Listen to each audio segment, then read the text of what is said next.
Muy bien, hermanos, hoy retomamos nuevamente la serie en el libro de Primera de Juan y vamos a estar en el capítulo 3. Hoy vamos a estudiar el capítulo 3 completo, así que les invito a buscar en sus Biblias Primera de Juan, el capítulo 3.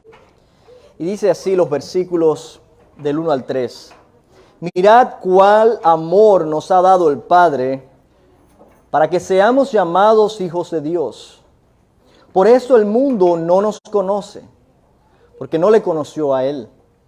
Amados, ahora somos hijos de Dios y aún no se ha manifestado lo que hemos de ser. Pero sabemos que cuando Él se manifieste, seremos semejantes a Él, porque le veremos tal como Él es. Y todo aquel que tiene esta esperanza en Él, se purifica a sí mismo, así como Él es puro. Cuando yo era más joven, que nadie me conocía en el barrio, yo tendía a usar como referencia a mis padres. Cuando me decían, ¿y tú quién eres? Yo decía, yo soy el hijo de Pantoja. Y todo el mundo en el barrio conocía a Pantoja. Todo el mundo sabía quién era mi mamá, mi papá, y todo el mundo ya me asociaban con ellos y ya podían saber quién yo era. Pero yo no era conocido, así que tenía que usar la referencia de mis padres para que me conocieran, para que supieran quién yo era. La gente no solamente reconoce quién eres por la referencia de tus padres, sino que también al saber quién es Pantoja, mi padre, saben el carácter de mi padre. Y como conocen el carácter de mi padre, también saben qué esperar de mí. Si el padre es una persona honesta, este muchacho debe ser honesto. Si el padre es una persona seria, este muchacho debe ser serio. Y así por el estilo. Entonces, la asociación, nuestra identidad humana aquí en la tierra, tiene mucho que ver con nuestra identidad. Es decir, nuestra identidad tiene mucho que ver con quién nos asociamos. Entonces, nosotros hemos sido adoptados por Dios.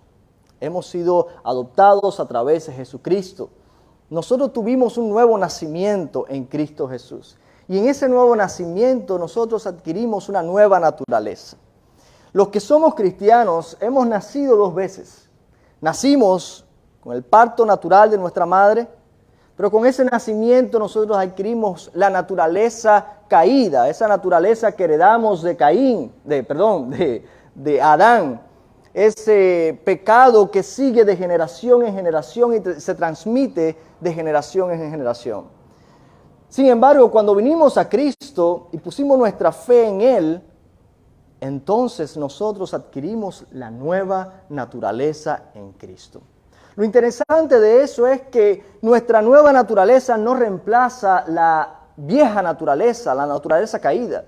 Nosotros estamos luchando con dos naturalezas y no quiero decir que somos lunáticos, no me refiero a eso.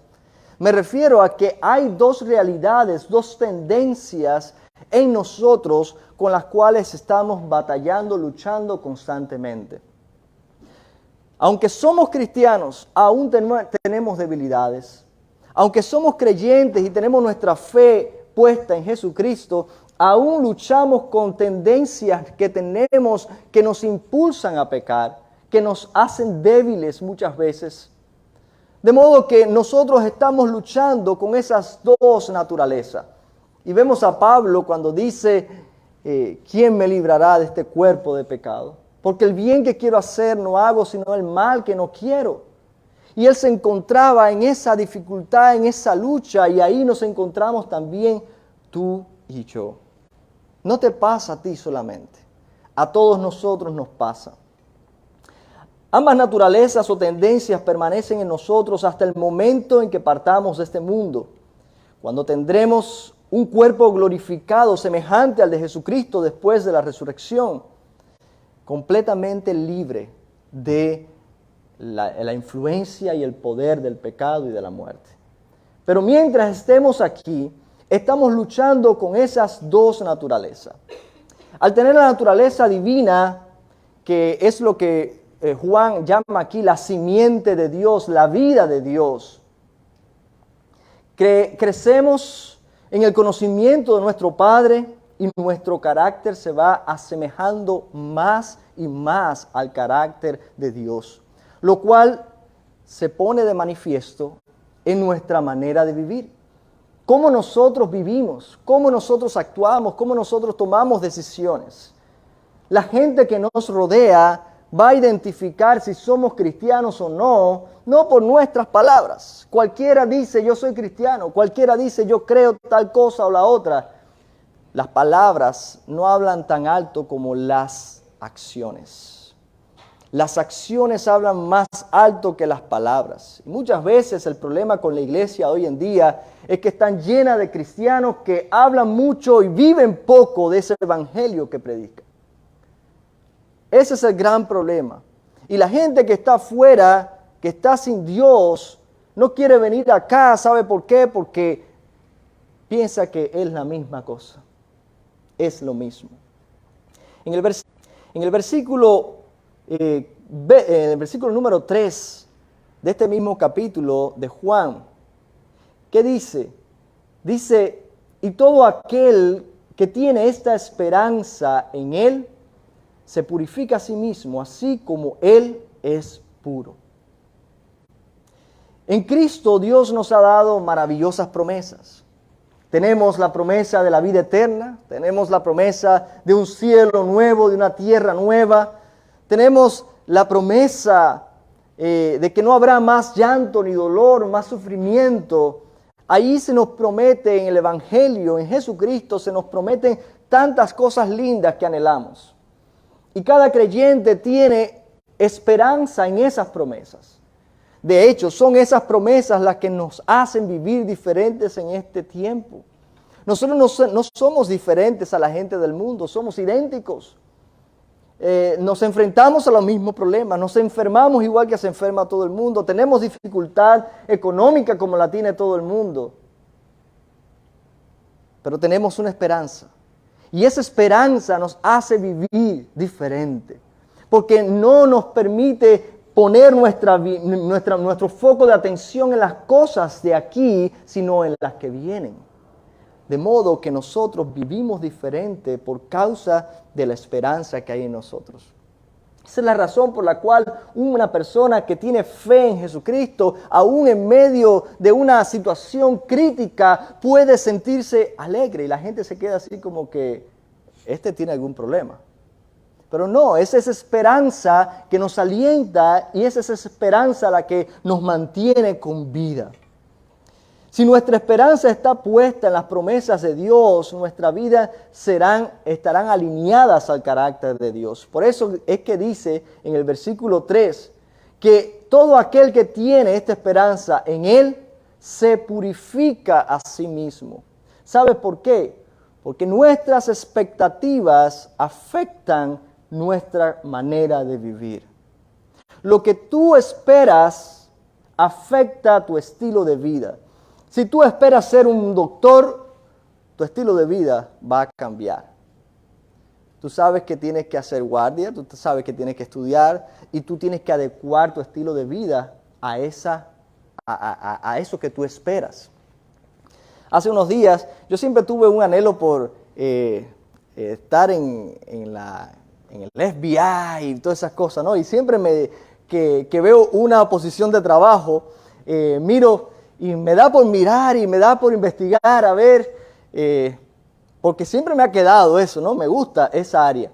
Y estaba mirando una posición en LinkedIn de trabajo de un agente especial del FBI. Cuando yo vi eso, yo dije, wow, ¿qué va? Para ser un agente del FBI, uno tiene que estar dispuesto a trabajar más de 50 horas a la semana. Usted tiene que estar dispuesto a irse por 6 meses a otro estado a un entrenamiento.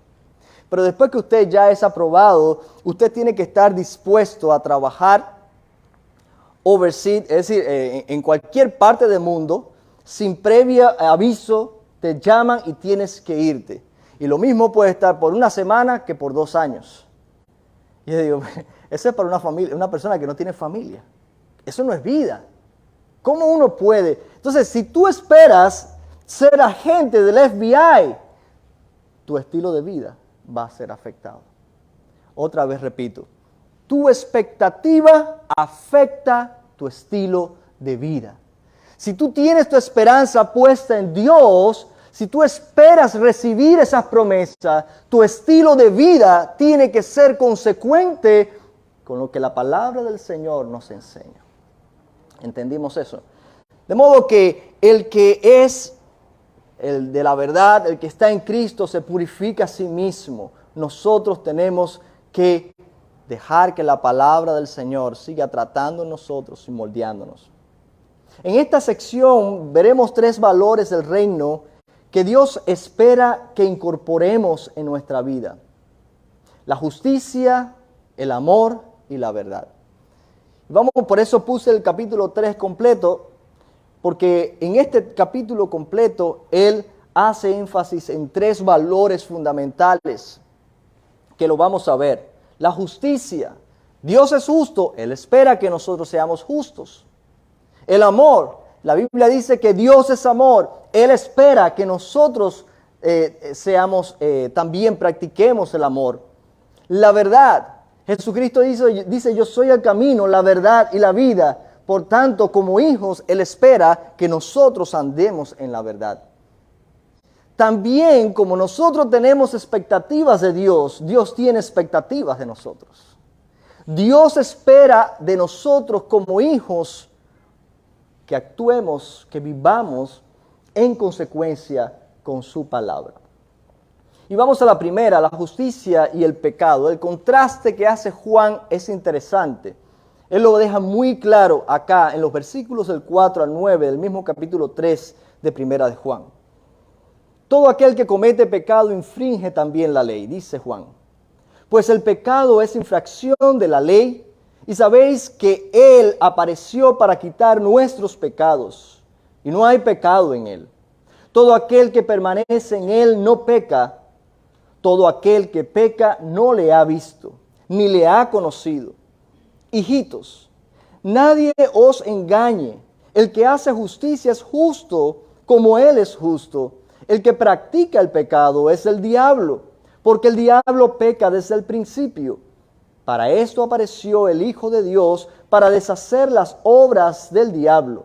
Todo aquel que es nacido de Dios y no practica el pecado, porque la simiente de Dios, la vida de Dios, permanece en Él, en ti y en mí. Y no puede pecar porque es nacido de Dios. Así como yo me identificaba con mi padre y mi padre esperaba que yo le honrara con mi manera de comportarme ante otros, así mi Padre Celestial espera que yo me comporte, que yo viva alineado a sus valores. Y vamos a ver esto en relación con la justicia y el pecado. Si bien es cierto que aún luchamos con una naturaleza pecaminosa o caída con la que nacimos, también es cierto que Cristo nos libertó de la esclavitud del pecado cuando pusimos nuestra fe en Él. Gracias a esto podemos decir no al pecado. Gracias a esto podemos decir no y no ceder a la tentación, porque el poder del Espíritu Santo habita en nosotros. Si actuamos en el poder del Espíritu Santo, nosotros podemos decir no al pecado, porque el pecado ya no se enseñorea más de los hijos de Dios. Es nuestra posición en Cristo en realidad la que nos da la victoria sobre el pecado. No es tu declaración de fe que tú digas, no, te reprendo en el nombre de Jesús. Sí, pero cuando lo haces en Cristo. En Cristo, esa palabra es bien importante porque denota que nuestra posición en Cristo es la posición de victoria sobre el pecado y la tentación. Nosotros por sí solos no podemos luchar contra eso. Somos débiles. Y tenemos que reconocerlo. Si no lo reconocemos, vamos a caer una y otra vez, vamos a fallar una y otra vez. Es en Cristo. Tenemos que apoyarnos en Cristo, tenemos que confiar en el poder de Cristo, tenemos que glorificarle a Él y ponerlo a Él delante. Es nuestra posición en Cristo la que nos da la victoria. En el versículo 6 dice acá, en el versículo 6, todo aquel que permanece en Él no peca. Y yo estoy seguro que cuando usted leyó eso dice, oye, pero yo pequé hace un momento. Y yo creo que soy cristiano. ¿Qué pasa aquí? Hay muchas traducciones que lo dicen de una manera diferente. De hecho, Juan mismo, más adelante, dice, el que practica el pecado. Una cosa es pecar y otra cosa es practicar el pecado. Usted y yo somos seres humanos. Seamos cristianos. Aunque seamos cristianos, usted y yo somos seres humanos y pecamos. Somos débiles, cedemos muchas veces. Pero una cosa diferente es cuando usted practica el pecado. Una persona que practica el pecado es una persona que en su estilo de vida natural peca sin ningún escrúpulo. Simplemente dice una mentira y no se disculpa. No siente remordimiento, no siente arrepentimiento, simplemente sigue en esa rutina de pecaminosidad. Pero nosotros los cristianos, aunque pecamos, no practicamos el pecado, al menos no estamos supuestos a practicarlo. Porque dice aquí que el que practica el pecado no le ha conocido. De modo que tenemos que... la expectativa de Dios no es que seamos sin pecados, sino que pequemos menos. Como hijos de Dios, amamos lo que Dios ama. Priorizamos lo que Dios prioriza. Aborrecemos lo que Dios aborrece, porque somos sus hijos. Aún así, a veces somos débiles y cedemos a las tentaciones, pero rápidamente el Espíritu Santo nos redarguye. El Espíritu Santo nos dice, oye, acabaste de fallarle a Dios. Y eso produce un dolor profundo en nosotros que nos trae a Dios en arrepentimiento. No usen esto como algunas personas que dicen, no importa, yo voy a pecar, ahorita voy y me arrepiento. Eso no es sincero. Usted y yo fallamos. Pero cuando el Espíritu Santo realmente nos toca, y nos hace sentir el dolor por haber pecado, usted y yo vamos a la presencia de Dios, sinceramente, honestamente, y Dios sabe si nosotros estamos siendo sinceros o no, y Dios nos perdona, Dios nos restaura, cuando nuestro arrepentimiento es sincero. Como hijos de Dios, Él nos recibe, como mismo mis padres, cuando yo hacía algo indebido. Ninguna de esas veces mis padres me sacaron de la casa y me dijeron, aquí no vuelva más. No, muchas veces me gané una zurra. Muchas veces me gané un cintarazo, un castigo. Pero jamás me expulsaron de la casa. Porque un padre es padre. Y es padre no porque su hijo sea bueno, es padre no importa cómo sea su hijo. Y yo oro por cada uno de los padres que están aquí. Porque ser padre no es fácil. Ser padre es una gran responsabilidad. Ser padre conlleva muchas veces noches sin dormir, preocupación. Ser padre en el mundo en que vivimos no es fácil. Tenemos que orar por nuestros jovencitos. Que el Señor tenga misericordia de ellos. Alguien que practica el pecado y su conciencia no le reprende, eso quiere decir que quizás no ha conocido al Señor. O que su conciencia está cauterizada. ¿Qué quiere decir eso? Que tanto se ha habituado a pecar que ya su conciencia no le dice nada. Es como cuando una persona usa drogas o medicamentos para calmarse, para sedarse. Llega un momento que si usted ha usado tanto ese medicamento, tiene que usar una dosis mayor para que haga efecto. Hay personas que se han habituado tanto a pecar que ya la conciencia está muerta, no les reprende, está cauterizada. Ya no funciona, está desactivada. Y entiéndase por conciencia a la suma de valores que incorporamos a nuestras vidas, que aprendemos. Usted no come un perro. En este país ninguno de nosotros comemos perro, ¿verdad? Yo no me atrevería. Mi perrito. Y ahora ni una paloma. Resulta que el perro encontró una paloma en el patio. Y ahora tenemos también una palomita en la casa. Ahora ni paloma tampoco como. Mi conciencia no me lo permite. Pero ¿sabes qué? En otros países han aprendido que ese animal sí se come. Y como lo han aprendido desde pequeño, lo aprendieron, ellos no tienen, su conciencia no les reprende, no les causa remordimiento comer un animal como ese. De modo que la conciencia es la sumatoria de valores que nosotros incorporamos a nuestra vida. Cuando adoptamos los valores del reino, la enseñanza de la palabra de Dios, cuando es este nuestro alimento y usted constantemente se está nutriendo y está aplicando esos valores en su vida, la conciencia funciona como una alarma que cuando usted se desvía un poquito de lo que dice la palabra del Señor, enciende la luz. Pa, pa, pa, pa, como esa alarma que ponemos en la mañana que la detestamos. Así la conciencia empieza a darnos la señal de que tenemos que volver al camino. Esa es la conciencia cuando está educada en la palabra del Señor. Ahora, tu estilo de vida refleja la pureza de Dios. Tu estilo de vida refleja la pureza de Dios o el pecado del diablo. Ahora, como hijos de Dios también, el Señor tiene expectativas acerca de cómo debemos conducirnos en relación al amor.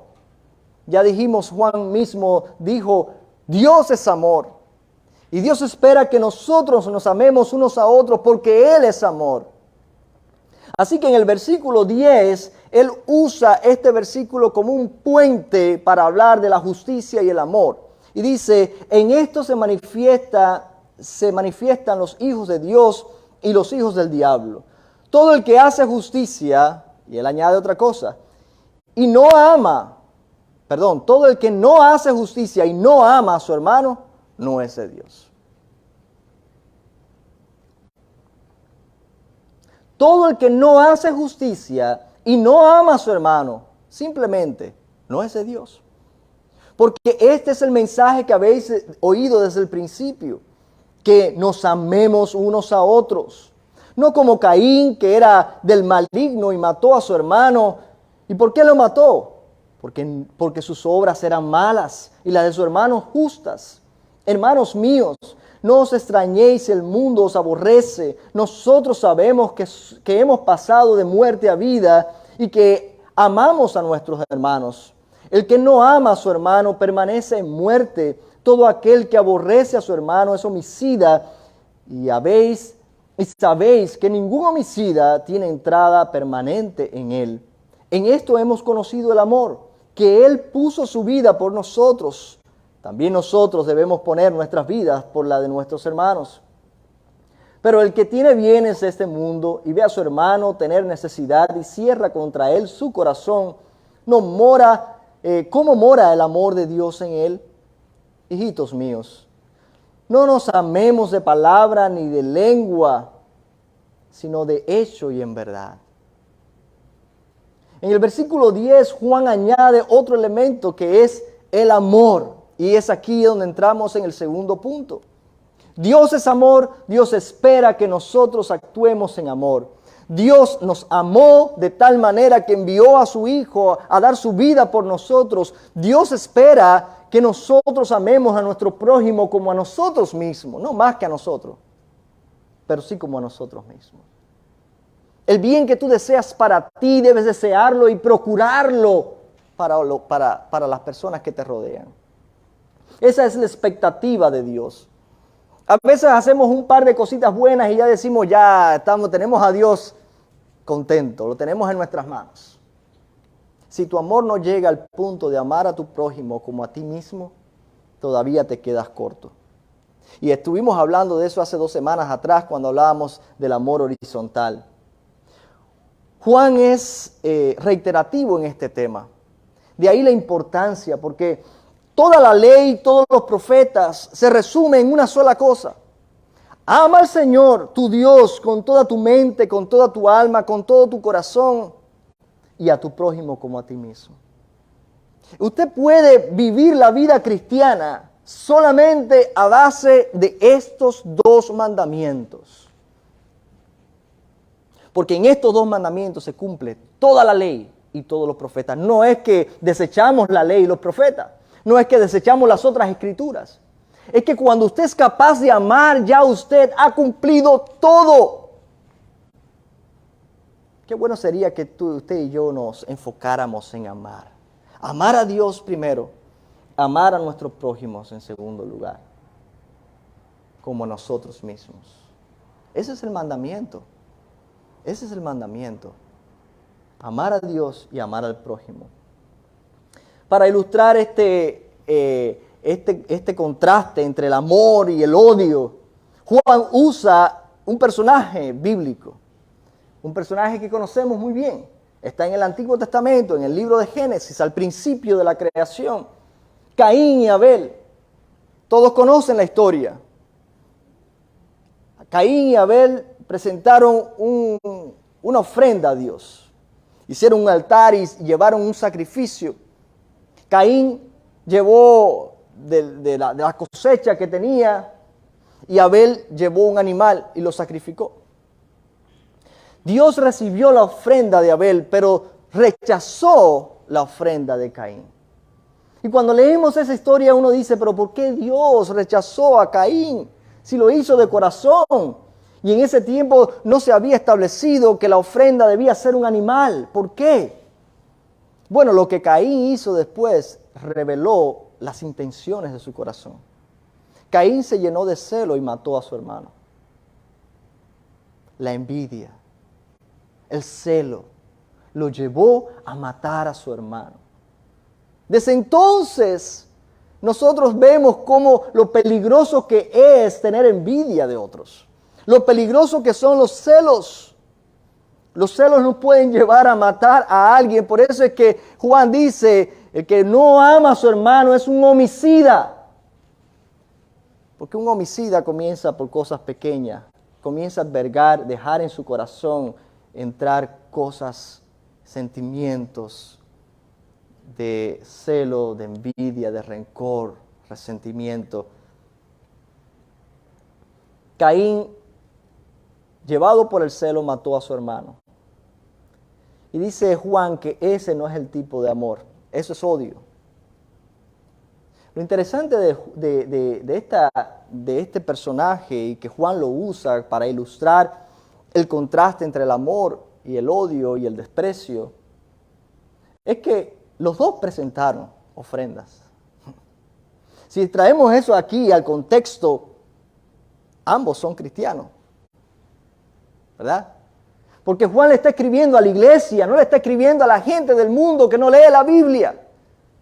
Juan le está escribiendo a la iglesia, le está diciendo, iglesia, cuidado, porque muchas de sus ofrendas no son agradables a mí. Muchos de ustedes no están trayendo la ofrenda, y no me estoy refiriendo a dinero, estoy refiriendo al estilo de vida. De modo que una ofrenda fue aceptable a Dios, otra no lo fue. Los dos ofrecieron a Dios. Pero Caín, la motivación de su corazón no era correcta. No lo era. Y fue por eso que Dios lo rechazó.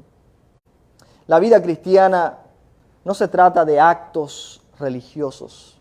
La vida cristiana es acerca del amor. La vida cristiana se resume en amar a Dios y en amar a su prójimo. Usted puede hacer muchas cosas. Si usted lee en 1 Corintios 13, y dice, si yo hablase en lenguas humanas y angélicas y no tengo amor, nada soy. Si yo diera de comer al pobre, si yo hiciera muchas cosas buenas, pero no tengo amor, vengo a ser como metal que resuena y címbalo que retiñe.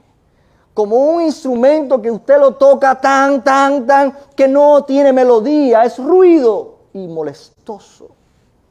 Así sonamos nosotros cuando somos palabras, pero poco hecho.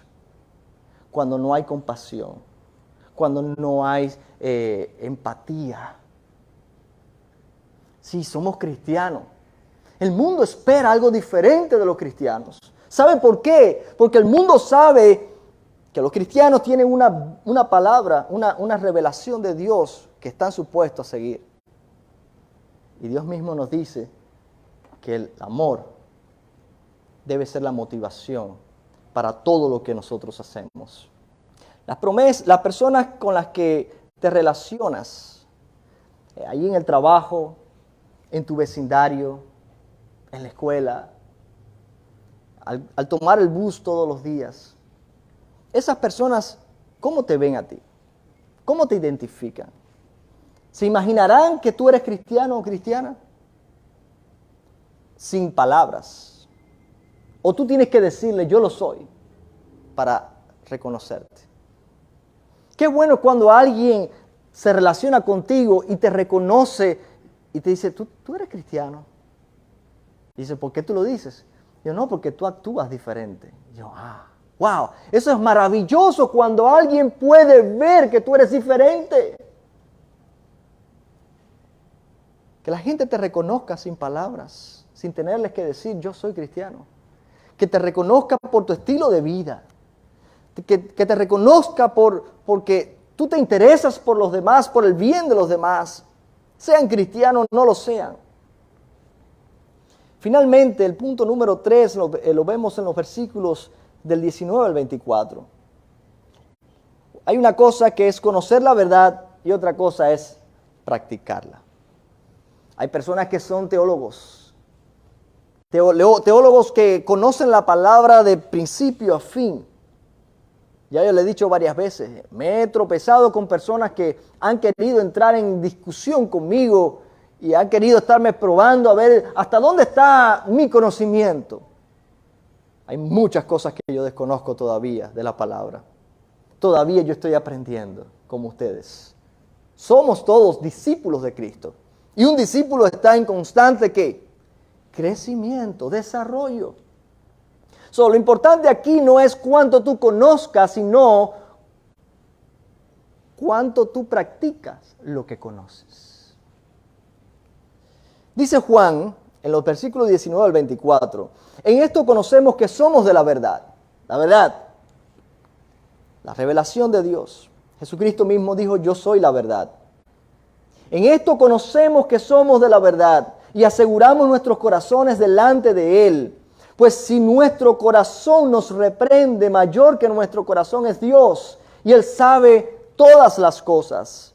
Amados, si vuestro corazón no nos reprende, confianza tenemos para con Dios. Es lo que le estaba hablando ahorita, del corazón, la conciencia. Y cualquiera cosa que pidiéramos, la recibiremos de Él. Porque guardamos sus mandamientos y hacemos las cosas que son agradables a Él. Y este es su mandamiento, que creamos en el nombre de su Hijo Jesucristo. Y nos amemos unos a otros como nos ha mandado. Y el que guarda sus mandamientos permanece en Dios y Dios en Él. Y en esto sabemos que Él permanece en nosotros por el Espíritu que nos ha dado.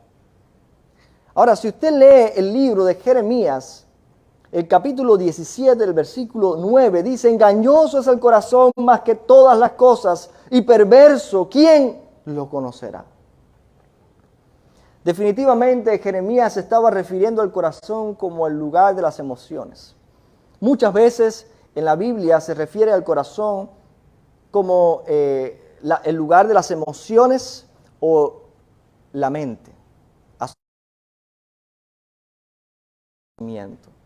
En el caso de Jeremías, él está apuntando a las emociones. Y realmente el corazón es engañoso cuando tiene que ver con las emociones.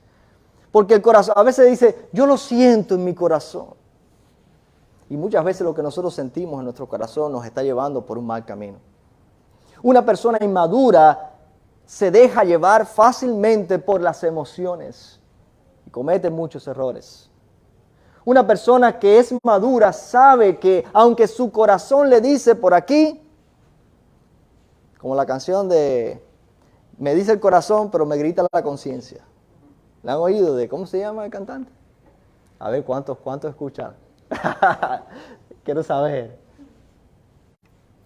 Entonces, el corazón puede ser engañoso cuando se trata de las emociones. Pero Juan está apuntando al corazón usándolo como referencia con respecto a la conciencia.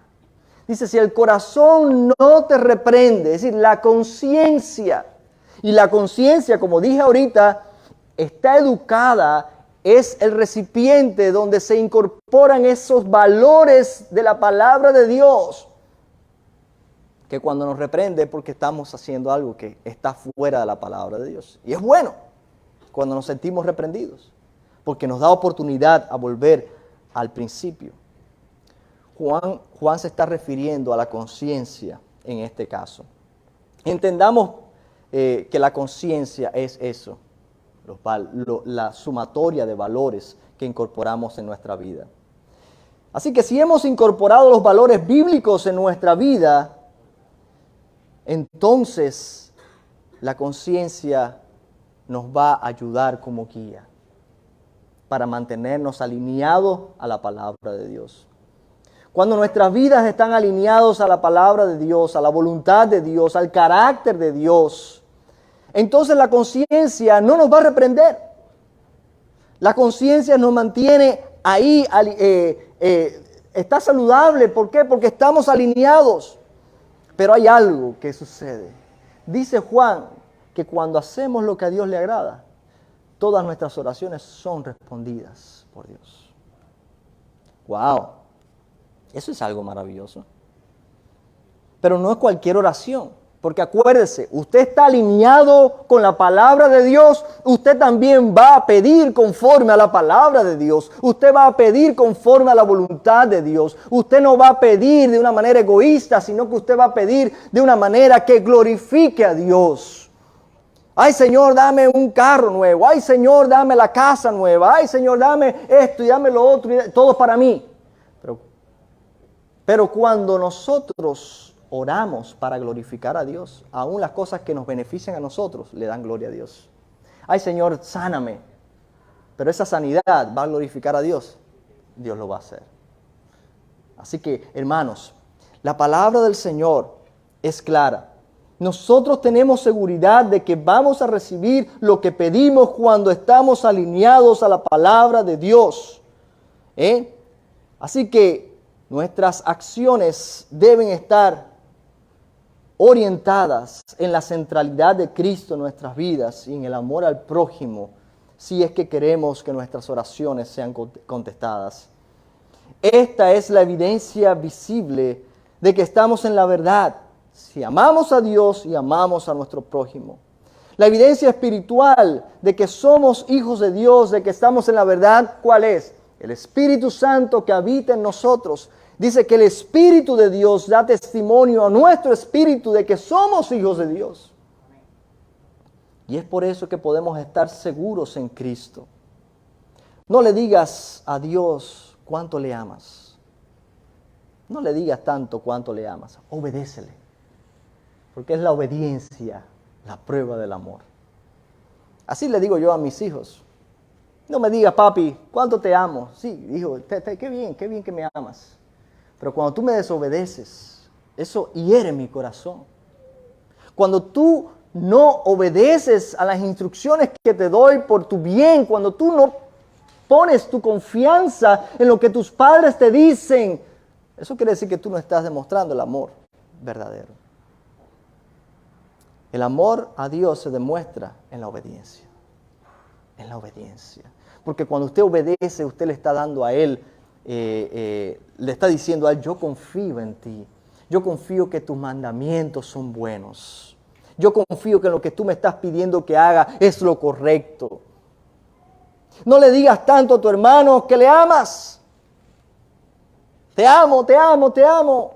Pero también usted le dice, ay, yo amo mi carro, ay, yo amo mi casa, ay, yo amo la familia, yo amo tantas cosas que uno ama, que lo que quiere decir es que le gusta, ¿no? Que cuando usted le dice a su hermano, yo te amo, no tiene mucho efecto. Pero qué impacto tiene cuando usted sustituye las palabras por la acción y usted en vez de decirle te amo, usted le tiende la mano en medio de la necesidad. Cuando usted presta oído a su necesidad, cuando usted ora por esa persona, cuando usted se sacrifica y da, porque sabe que amor es dar. Amor es dar. Y muchos de nosotros somos cortos para dar. El amor es dar. Para concluir, quiero hacerles una pregunta. ¿Qué valores resaltan en tu vida que aun si fueras mudo, la gente te reconocería como cristianos por ellos? ¿Qué valores hay en ti? ¿Qué valores pones en práctica en tu vida cotidiana que le permite a la gente reconocer que tú eres hijo de Dios, aún siendo mudo, aún sin hablar, sin decir ninguna palabra? ¿Qué valores del reino has incorporado? Hoy hablamos de 3: justicia, amor y verdad. Piensa qué forma práctica en la puedes comenzar intencionalmente a crecer en esos valores y a la misma vez demostrarlos. Porque no se trata de cuánto tú digas, se trata de cómo tú vives. Recuerda, tus expectativas afectan tu estilo de vida. Tus expectativas hacia Dios debe afectar cómo vas a vivir. Si tú esperas que Dios responda a tus oraciones, dice Juan, que si andamos en la voluntad de Dios, que si hacemos lo que a Él le agrada, nosotros vamos a recibir lo que pedimos. Tus expectativas afectan tu estilo de vida. Pero tengan en cuenta que también Dios tiene expectativas acerca de nosotros. Como hijos, Dios espera que vivamos representando los valores del reino, representando el carácter del Padre. Así, nosotros representaremos también al reino en esta tierra. Y muchas personas querrán conocer cada vez más acerca de esa vida que ofrece Cristo Jesús.